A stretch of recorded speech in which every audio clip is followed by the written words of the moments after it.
There is much at stake, and as the American and Ukrainian delegations walked into the conference room side by side, the mood was clearly focused. Around this table, they were hoping to make history by formulating a plan to end the war Russia started in Ukraine.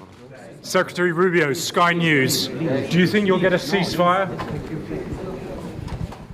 No answer to that question before we were ushered out and the negotiations began.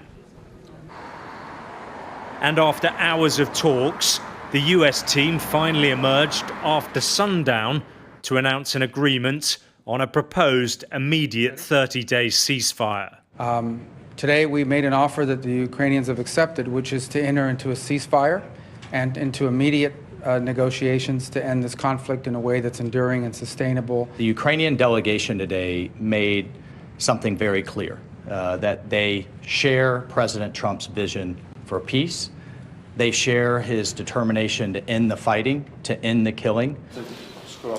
The Ukrainian team described the talks as constructive, with President Zelenskyy later saying on social media, the American side understands our arguments.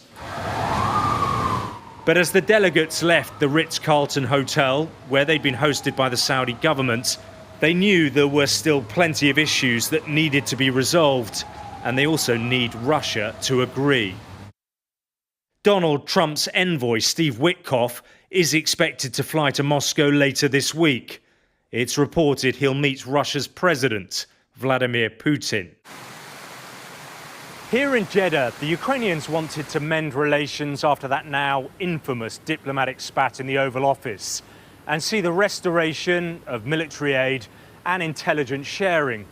For the Americans, they wanted to see that the Ukrainians were prepared and willing to make tough decisions to bring about peace.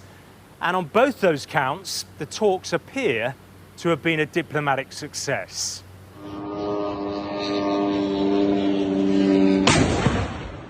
It was lost on no one, though, that the talks took place as Russia and Ukraine continued to trade blows using the language of violence. Ukraine launching a massive drone attack in the early hours on the Moscow region.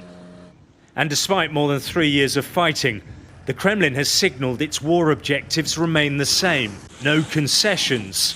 But officials say they are waiting to hear from the US the details of the discussions. The Russians, too, have been launching new attacks.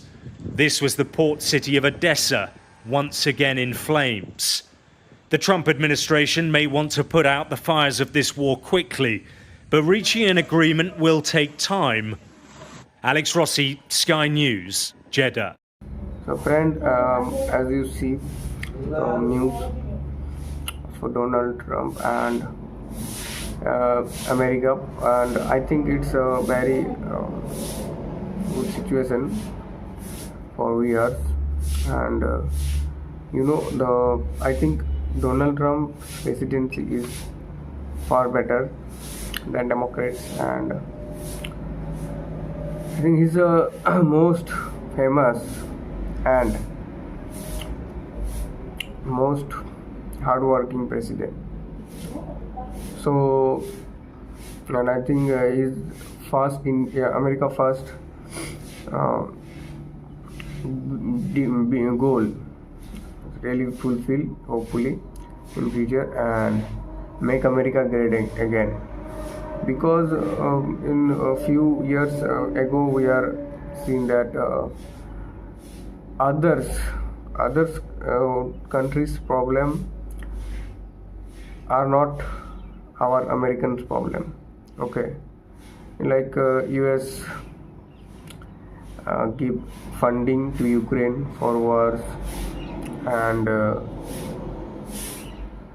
most of the cases, and like UN in UN, the majority of fund will give is given from US, like 80%, and the others countries like UK, London, they are only giving 10% something, 10 or 15%. So that's a huge difference.